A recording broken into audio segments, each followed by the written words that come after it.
اعوذ باللہ السمیع العلیم من الشیطان الرجیم بسم اللہ الرحمن الرحیم۔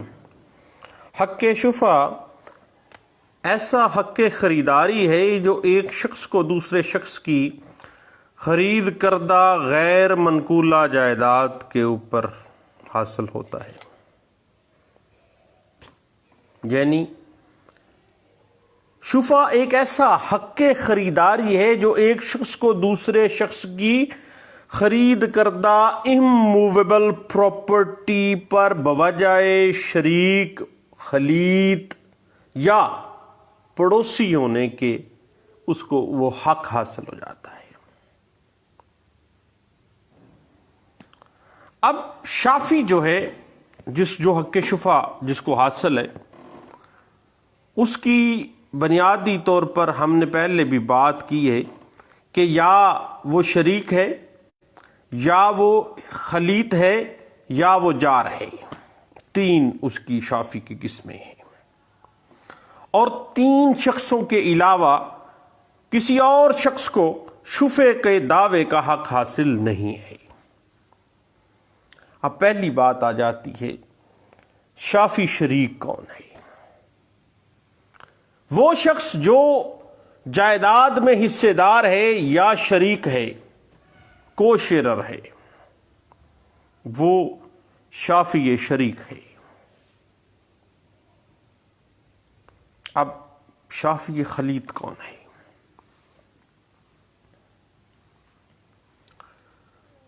شافی خلیط وہ شافی ہے جو فروخت شدہ غیر منقولہ جائیداد کے کسی حق کے آسائش میں بھی حصے دار ہو، جیسے سانجا راہ ہے، اس کو رستے کا حق ہے، یا نکاس آب ڈرینیج کا حق اس کو اکٹھا ہے، خلیط ہے۔ اس کے بعد شافی جار کون ہے؟ پڑوسی نیبرہڈ میں رہنے والا، غیر منقولہ جائیداد سے ملحقہ جو پڑوسی ہے وہ شافی جار کہلاتا ہے۔ مگر ان میں ملحقہ جائیداد کے کرایہ دار اور ایسے اشخاص جو جائیداد پر غیر قانونی قابض ہوں، وہ شافی جار کی ڈیفینیشن میں نہیں آتے ہیں۔ یاد رکھیے گا کہ کوئی واقف یا کوئی متولی یہ بھی شافی جار کی ڈیفینیشن میں فال نہیں کرتے ہیں، کیونکہ جو جائیداد وقف کی گئی ہے اس کا واقف یا متولی کامل اختیارات ان کو بھی حاصل نہیں ہے اس پراپرٹی کے، وہ شافی جار کی ڈیفینیشن میں فال نہیں کرتے ہیں۔ اس کے بعد یاد رکھیے گا ایک بڑی ٹیکنیکل سی بات ہے، شافی شریک جو ہے شافی خلیط کو،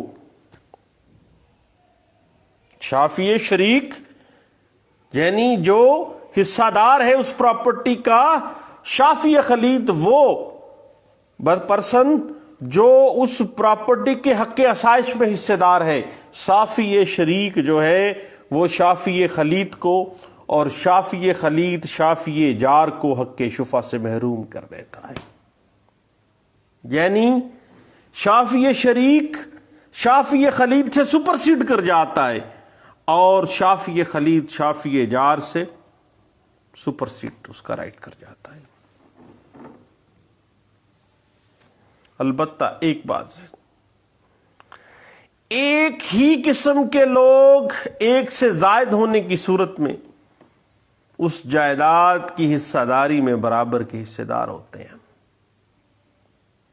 سارے لوگ برابر کے حق کی خریداری رکھتے ہیں بطور شافی۔ اس کے بعد بات آ جاتی ہے حق شفع پیدا کب ہوتا ہے؟ شفع کا حق صرف اموویبل پراپرٹی کی بیع یا ہبہ بالعوض سے پیدا ہوتا ہے، ویسے ہبے سے نہیں، ہبہ بالعوض سے، بے کی ہی ایک قسم کے طور پہ اس کو کنسیڈر کیا جاتا ہے، یاد رکھیے گا۔ انتقال جائیداد کی دیگر صورتیں مثلا سادہ ہبہ ہے، صدقہ ہے، وقف ہے، وراثت ہے، ہبہ بالوصیت ہے، یا پٹے داری ہے، مستقل کرایہ داری جس کو کہا جاتا ہے، اس میں کبھی بھی حق شفع پیدا نہیں ہوتا، اور نہ ہی مارٹگیج سے حق شفع پیدا ہوتا ہے، کیونکہ یہ حق دو اشخاص کے درمیان جائیداد کا تبادلہ اس اختیار کے ساتھ کہ ان میں سے کوئی اپنی زندگی میں جب چاہے ایکسچینج کو منسوخ کر کے اپنی جائیداد واپس لے لے، مشروط بیع کی طرح ہے، جس سے جائیداد میں اس کی ملکیت زائل نہیں ہوتی ہے، اور اس طرح سے جب ایکسچینج کا معاملہ آ جائے یا پٹہ داری کا معاملہ آ جائے تو پھر حق شفع پیدا ہی نہیں ہوتا ہے۔ لیکن اگر پارٹیز میں سے کوئی ایک اس تبادلے کے بغیر فوت ہو جائے تو پھر یہ معاملہ، یہ ٹرانزیکشن بیع کی صورت اختیار کر جاتی ہے، اور جب پارٹیز میں سے کوئی پرسن تبادلے کے بغیر فوت ہو جاتا ہے تو یہ معاملہ چونکہ بیع کی صورت اختیار کر جاتا ہے، اور بیع کی صورت جب بھی اختیار ہونی ہے حق شفع کریٹ ہو جاتا ہے۔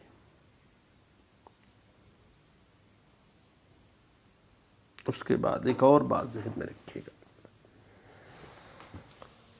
کہ فیڈرل یا صوبائی حکومت، وفاقی حکومت اور صوبائی حکومت، یا بلدیاتی ادارے کی طرف سے مذہبی یا خیراتی مقصد کے لیے یا پبلک انٹرسٹ کے لیے کسی جائیداد کی خرید و فروخت ہوتی ہے، جب کوئی فیڈرل گورنمنٹ خریدتی ہے یا صوبائی حکومت یا کوئی بلدیاتی ادارہ پبلک انٹرسٹ کے لیے کوئی پراپرٹی خریدتا ہے، خیراتی مقصد کے لیے یا مذہبی مقصد کے لیے، تو پھر اس خریداری پہ بھی حق شفع پیدا نہیں ہوتا ہے۔ اس کے بعد آ جاتی ہے بات شفع کرنے کا طریقہ کار کیا ہے۔ صاحب کوئی شخص شفع کرنے کا مستحق نہیں ہوتا ہے اس وقت تک دعویٰ کرنے تک جب تک کہ وہ شفع کی جو بنیادی شرائط ہیں ان کو پورا نہ کر لے، اس وقت تک کوئی شخص شفع کا دعویٰ کرنے کا اہل نہیں ہے۔ پہلی بات طلب موافقت۔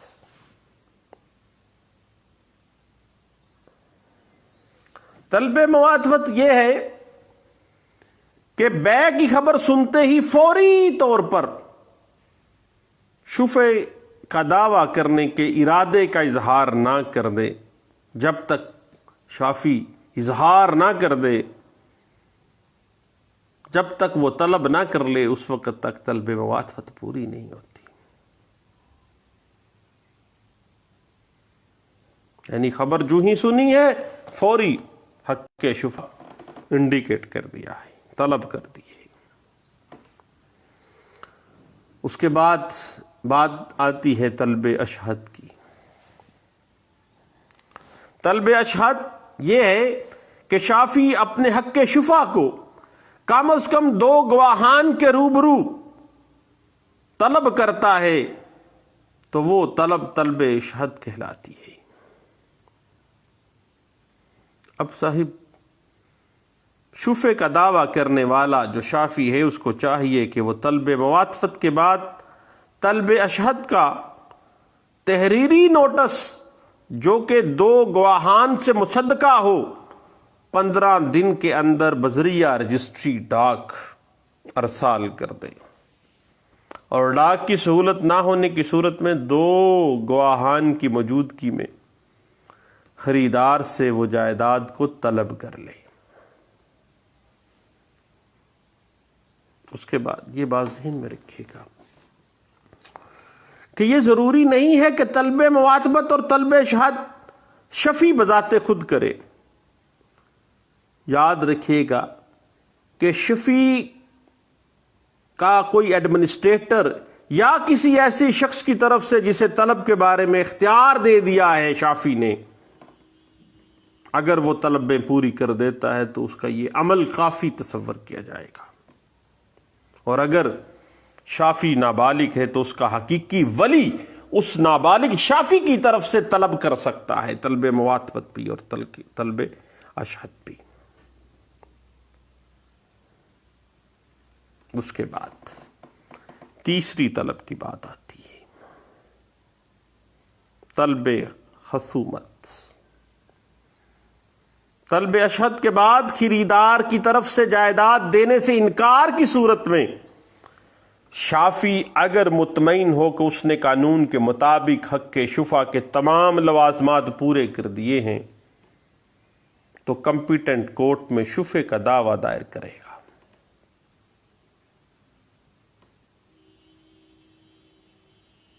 اس طلب کو طلب خصومت کہا جاتا ہے۔ صاحب قانون شفیع پنجاب پریمپشن ایکٹ 1991 واضح کر دیتا ہے کہ تینوں طلبیں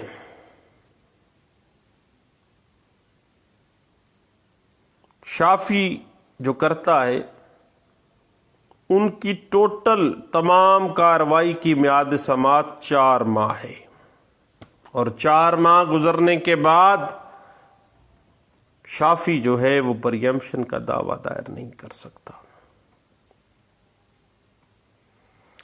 طلب مواطبت بے کی تکمیل کے بعد ہونی چاہیے، اور اگر کبھی بھی بے کے سے پہلے، بے ابھی ہوئی نہیں ہے، ابھی صرف ایگریمنٹ ٹو سیل ہوا ہے، اور طلب مواطبت کر دی تو پھر ایسی طلب ہوا میں تیر ہے۔ اب یہاں پہ ایک اہم بات ہے، اگر آپ پنجاب میں رہتے ہیں تو pre-emption act, Punjab pre-emption act 1991 میعاد دیتا ہے طلبوں کی 4 ماہ،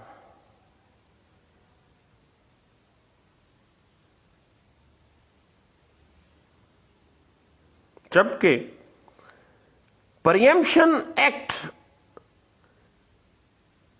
کے پی کے 1987 کے تحت پریمپشن سوٹ دائر کرنے کی جو مدت ہے وہ 1 سال ہے۔ پنجاب میں لمیٹیشن کتنا ہے تمام کارروائی کا؟ 4 months، اور کے پی کے میں 1 سال۔ اس کے بعد یاد رکھیے گا کہ طلب مواطبت کا گواہ پیش کیے بغیر کبھی بھی حق کے شفع ثابت نہیں ہوگا۔ اس بات کو 2018 MLD پیج 117B میں ڈسکس کیا گیا تھا، اور طلب اشہد کا جہاں تک معاملہ ہے 2 گواہان کی تصدیق کے ساتھ اس کو ثابت کرنے کے لیے ڈاکیے کو بھی بطور گواہ پیش کرنا لازم ہے۔ اس بات کو 2018 YLR page 499 PLJ 2017 Lahore high court page 95 میں ڈسکس کیا گیا تھا۔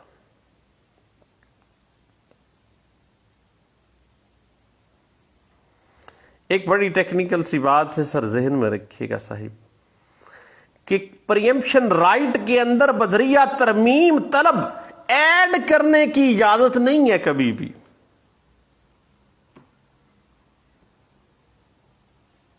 اس بات کو PLJ 1995 Lahore high court page 96 اور 2018 YLR پیج 49 میں لاہور ہائی کورٹ نے اس بات کو ڈسکس کیا تھا۔ اور طلب موافقت کو ثابت کرنے کے لیے خریدار جو بے کا ہے، وینڈی ہے، اس کے والد کی تعمیل قانونی تصور نہیں کی جائے گی، بلکہ اس کی اپنی تعمیل، جو خریدار ہے اس کی تعمیل قانوناً تصور کی جائے گی۔ اس بات کو 2017 CLC پیج 892 میں ڈسکس کیا گیا تھا۔ اور ایک بڑی اہم بات ذہن میں رکھیے گا، آج ہی ایک دوست جس کے ساتھ گپ شپ لگ رہی تھی، ایک اہم پوائنٹ تھا کہ کیا کمرشل جائیداد کے اوپر بھی حق شفا ہو سکتا ہے؟ تو بھائی کمرشل پراپرٹی کے اوپر حق شفا نہیں ہو سکتا ہے۔ اس حوالے سے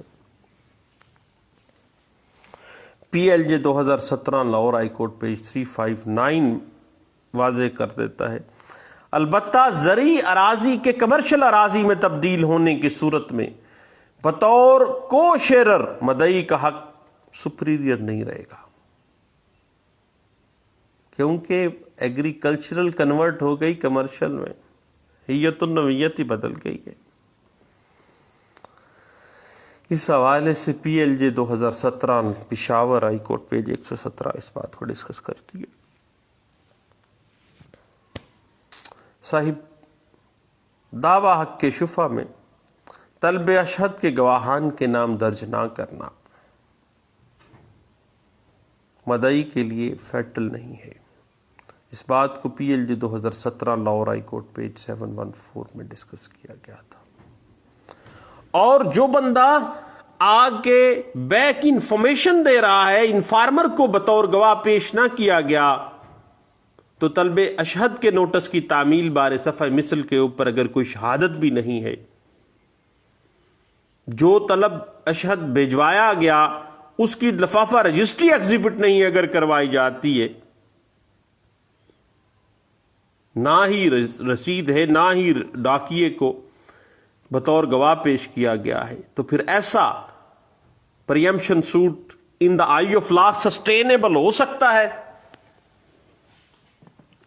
گرے ایریا میں بات چلی جاتی ہے، ایسا پریمپشن سوٹ کبھی بھی، کیونکہ بنیادی انگریڈینٹس کو ہی پورا نہیں کیا جا رہا ہے۔ اس بات کو 2017 YLR پیج 1734 میں ڈسکس کیا گیا تھا۔ اس کے بعد شافی جب پریمپشن رائٹ کے لیے سوٹ فائل کرتا ہے تو اس کے لیے ضروری ہے کہ دعویٰ دائر کرنے کے 30 دن کے اندر 1/3 زر خرید، زر سوم عدالت میں جمع کرا دے، اور دعویٰ ڈگری ہونے کی صورت میں بقیہ 2/3 جو باقی رہ گیا ہے وہ زر خرید بھی 30 دن کے اندر اندر عدالت میں جمع کرا دے۔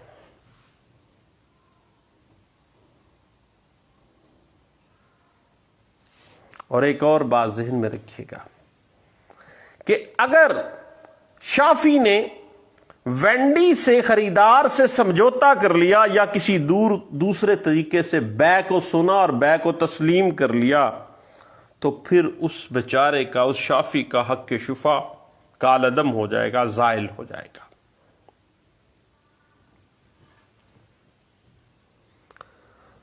اب بات آ جاتی ہے فروخت سے پہلے خریدنے سے انکار پر، حق زائل، حق جو ہے وہ زائل تو نہیں ہوتا، چونکہ حق شفا فروخت کی تکمیل کے بعد پیدا ہوتا ہے، لہذا یہ حق شفا کا جو حق ہے اس بنا پر زائل نہیں ہوگا کہ فروخت کی تکمیل سے پہلے اس جائیداد کی آفر شافی کو کی گئی تھی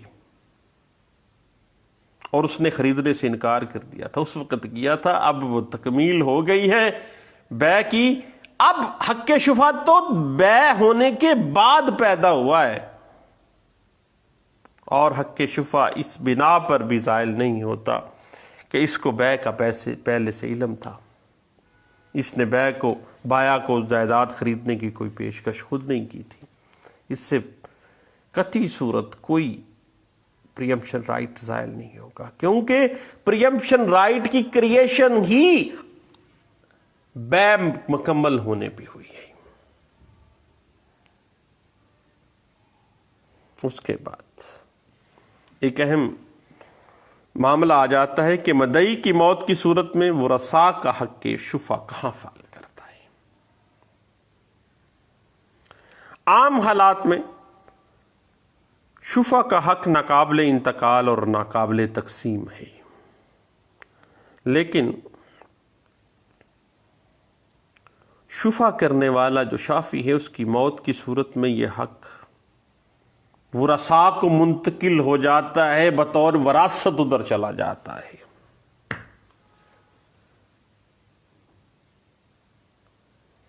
اس کے بعد ایک اور اہم بات آ جاتی ہے کہ جو جائیداد ہے جس سے حق شفع پیدا ہوا ہے اس کی قدر و قیمت میں اضافہ ہو جاتا ہے، کیونکہ شافی نے دعویٰ دائر کرنے سے پہلے اگر اس دورانیے میں خریدار نے جائیداد میں کوئی تعمیر یا کوئی اضافہ کیا ہے تو وہ مقدمہ شافی کے حق میں ڈگری ہونے کی صورت میں وہ اضافہ جو ہے وہ اس سے زر خرید کے ساتھ جائیداد کے اوپر اٹھنے والے جو خراجات ہیں وہ بھی حاصل کرنے کا حقدار ہے۔ 1/3 پہلے دے دیا شافی نے 2/3 ڈگری ہونے پہ، اور اس پراپرٹی کے اوپر جو تعمیرات کی گئی، جو اضافہ کیا گیا، وہ بھی لینے کا خریدار حقدار ہے۔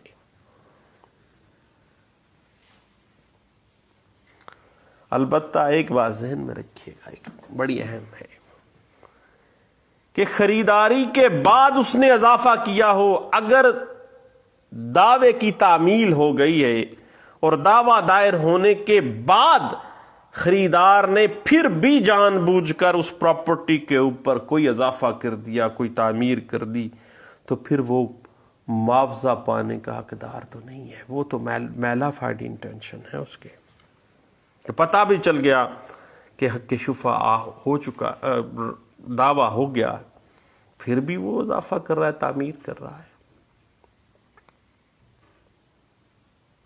اس کے بعد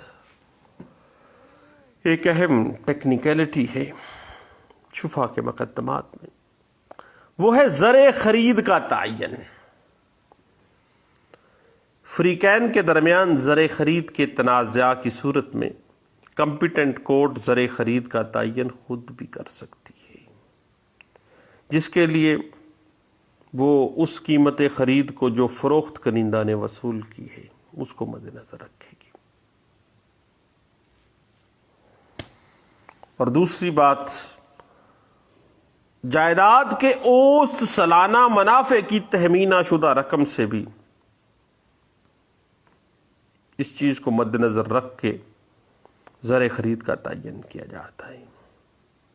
اور تیسری اہم بات، گرد و نواح میں ایسی کسی دوسری جائیداد کی مارکیٹ ویلیو کیا تھی، جو لاسٹ بکی ہے وہ کتنے میں بکی ہے،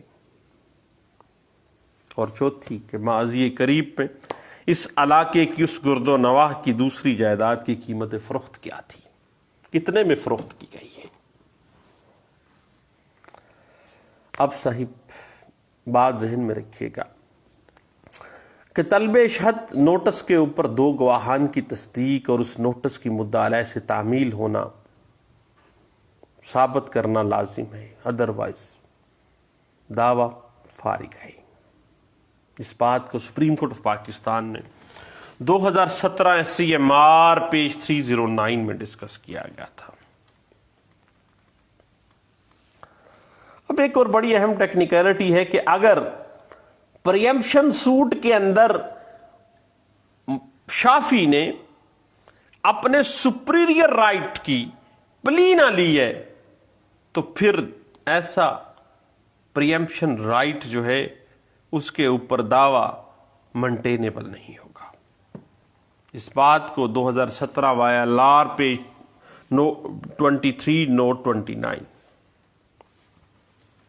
ڈسکس کر دیتا ہے۔ اس کے بعد بات ذہن میں رکھیے گا کہ طلب مواقفت کے حوالے سے کہ جو بندہ انفارمیشن دے رہا ہے شافی کو پراپرٹی کی فروخت کی، بیع کی، اس انفارمر کو بطور گواہ اگر پیش نہیں کیا گیا تو پھر کیا ایسا جو دعویٰ ہے پریمپشن سوٹ ہے وہ ڈگری ہو سکتا ہے، ایک بہت بڑا لکونہ ہے، ڈگری نہیں ہوگا۔ اس بات کو پی ایل جے 2017 پشاور ہائی کورٹ پیج 83 میں ڈسکس کیا گیا تھا۔ اور ایک اور اہم بات، جب انفارمر نے مدعی کو شافی کو اطلاع دی یہ پراپرٹی کی فروختگی، تو اس وقت وہ اکیلا تھا یا کوئی اور ساتھ تھا، مجلس میں موجود تھا یا نہیں تھا؟ طلب مواتمت کے لیے مجلس میں اظہار کرنا بھی ضروری ہے۔ اس بات کو 2016 YLR پیج 1202 میں ڈسکس کیا گیا تھا۔ اور اگر طلب مواتمت کے بارے میں جو گواہان اس نے رکھے ہیں ان کے بیانات کے اندر کنٹراڈکشنز پائی گئی ہیں، تو پھر بھی پریمپشن رائٹ کے اوپر پریمپشن سوٹ جو ہے وہ ڈگری نہیں ہوتا ہے۔ اس بات کو 2016 YLR پیج 56 پہ ڈسکس کیا گیا تھا۔ اور اگر طلب اشہد کے گواہان میں بھی کنٹراڈکشن پائی جاتی ہے تو پھر بھی ڈگری نہیں ہوگا۔ اس بات کو 2016 YLR پیج 1285 میں بھی ڈسکس کیا گیا تھا۔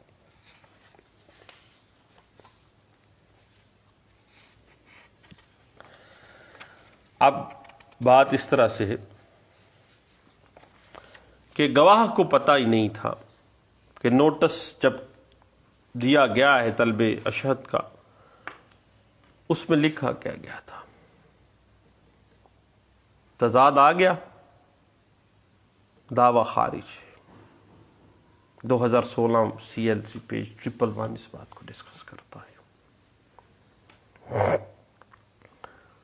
اب بات اس طرح سے ہے کہ طلب اشہد تو ثابت کرنا پڑے گا گواہان کے ساتھ، اور اگر نوٹس طلب اشہد کے نوٹس کے گواہان نے صرف اتنی گواہی دی ہے کہ انہوں نے ہم پہ نوٹس پہ سائن کروا لی، ہمیں تو پتہ ہی نہیں تھا اندر کیا تھا، نوٹس کو ہم نے پڑھا ہی نہیں تھا، ہمیں پتہ ہی نہیں تھا، تو طلب اشہد ثابت ہوتی ہے نہیں ہوتی ہے؟ جب طلب اشہد ہی ثابت نہیں ہوگی تو پریمپشن سوٹ کی ڈگری ہونے کا کوئی چانس ہے؟ 0/0 ہے۔ 2016 CLC 111 کو ضرور دیکھیے گا۔ اس کے بعد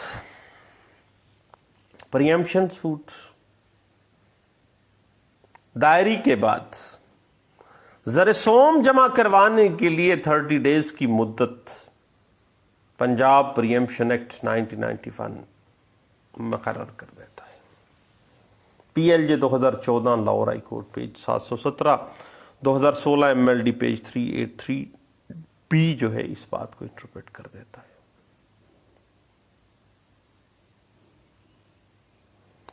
جہاں تک معاملہ ہے شافی کی کنڈیشن کا، تو اگر جائیداد متدویہ شافی سے ملحقہ، شافی کی پراپرٹی سے ملحقہ ہے، یا پانی مشترکہ کھال سے لگتا ہے، یا راستہ مشترک ہے،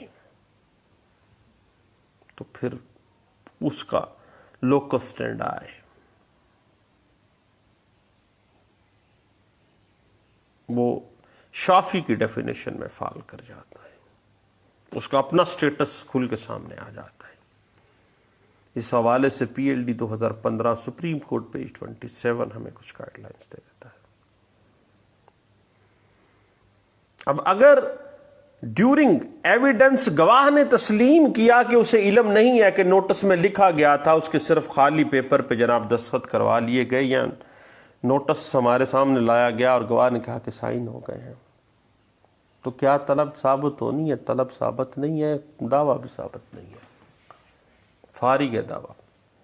اس بات کو PLJ 2015 Lahore high court page 151 میں ڈسکس کیا گیا تھا۔